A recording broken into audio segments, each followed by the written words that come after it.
Bu Siti, saya mau bertanya sesuatu yang agak berat ini. Setiap Agustus, kita disuruh mengingat perjuangan para pahlawan, disuruh cinta tanah air, disuruh pasang bendera. Tapi, apa yang membuat rakyat tetap percaya kepada negara? Pertanyaan yang berat, Pak RT. Tapi, justru pertanyaan seperti itu yang perlu dibicarakan. Karena cinta kepada negara bukan hanya soal memasang bendera. Loh, memangnya apa lagi, Bu? Coba Pak RT bayangkan. Kalau seseorang setiap hari bekerja keras, membayar kewajiban, mematuhi aturan. Tetapi merasa hukum tidak adil. Merasa hasil pembangunan tidak sampai kepadanya dan melihat uang rakyat disalahgunakan. Lama-lama yang rusak bukan cuma kondisi ekonominya. Kepercayaannya kepada negara juga bisa rusak. Saya melihat berita di beberapa hari ini, Bu. Ada gejolak di beberapa daerah. Masyarakat yang marah, tuntutan yang keras, ada juga yang membahas simbol-simbol yang sensitif. Saya jadi bertanya, kok bisa sampai seperti itu ya? Kita tidak boleh menyederhanakannya, Pak. Setiap daerah punya sejarah dan persoalannya sendiri. Tetapi ada satu pelajaran penting. Ketika masyarakat merasa tidak didengar, tidak diperlakukan adil, atau tidak merasakan manfaat pembangunan, kekecewaan bisa menjadi sangat besar. Dan ketika kepercayaan sudah hilang, siapapun bisa datang menawarkan narasi. Negara tidak peduli kepada kalian. Berarti masalahnya bukan cuma soal politik ya, Bu? Betul, ada persoalan ekonomi, ada ketimpangan. Ada tata kelola, ada keadilan, ada sejarah. Semuanya bisa saling bertumpuk. Kalau begitu, Bu, jangan-jangan persoalan seperti ini juga bisa terjadi di desa ya?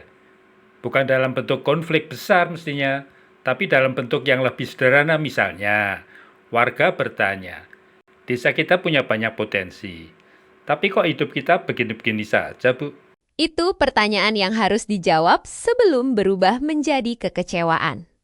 Desa jangan hanya dihitung dari berapa besar anggaran yang masuk, tanyakan juga berapa banyak nilai ekonomi yang tinggal di desa. Berapa banyak warga yang memperoleh penghasilan, berapa banyak produk desa yang naik kelas. Berapa banyak anak muda yang bisa membangun masa depan tanpa harus meninggalkan kampung halamannya? Jadi selama ini kita sering salah ukuran ya, Bu. Kita bangga karena programnya ada. Tapi belum tentu warga merasakan hasilnya. Tepat sekali. Sebuah program bisa selesai secara administratif, tetapi belum tentu selesai secara sosial. Gedung bisa berdiri, bantuan bisa disalurkan, laporan bisa dibuat. Tetapi pertanyaan akhirnya tetap sama. Apakah kehidupan masyarakat berubah? Kalau begitu, saya jadi melihat koperasi dari sudut yang berbeda, Bu. Selama ini orang kan mungkin berpikir, yang penting koperasinya berdiri, gerainya buka, barangnya ada. Padahal itu baru permulaan. KDMP harus menjawab persoalan ekonomi yang nyata. Misalnya, kenapa petani sering menjual hasil produksinya dengan nilai rendah? Kenapa kebutuhan warga dibeli dari luar desa? Kenapa uang berputar sekali lalu keluar lagi? Kenapa produk UMKM desa sulit masuk pasar?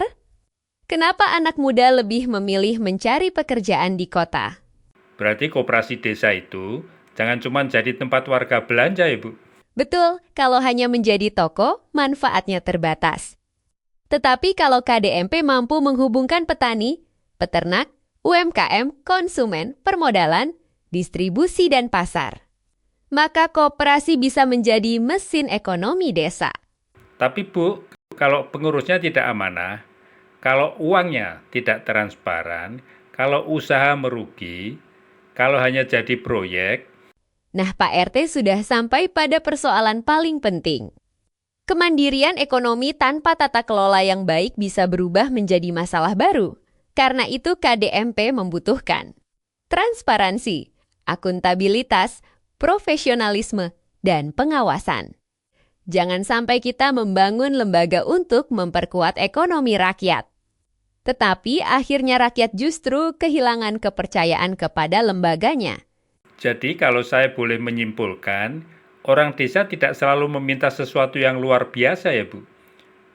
Mereka kan cuma ingin kalau bekerja ada hasilnya, kalau membayar kewajiban ada pelayanan yang terasa, kalau ada pembangunan, manfaatnya sampai. Kalau hukum berlaku, berlaku untuk semua, adil kan? Dan kalau ada koperasi, uang rakyat jangan ditilep. Betul, Pak RT, karena pada akhirnya nasionalisme tidak cukup hanya ditanamkan lewat pidato. Ia harus dirasakan dalam kehidupan, di sekolah, di rumah sakit, di jalan, di pasar, di sawah, dan di dompet rakyat. Jadi Bu Siti, apa artinya kemerdekaan bagi orang desa? Kemerdekaan adalah ketika rakyat tidak hanya diminta percaya kepada negara, tetapi mempunyai alasan untuk percaya. Ketika hukum terasa adil, ketika pembangunan terasa manfaatnya, ketika kesempatan ekonomi terbuka, dan ketika uang rakyat dikelola untuk kepentingan rakyat. Berarti tugas kita setelah 81 tahun merdeka belum selesai. Perjuangan generasi sekarang bukan lagi mengusir penjajah. Perjuangannya adalah memastikan kemerdekaan benar menghasilkan kehidupan yang lebih adil. Dan desa? Desa jangan hanya menjadi tempat tinggal. Desa harus menjadi tempat orang bisa membangun masa depan.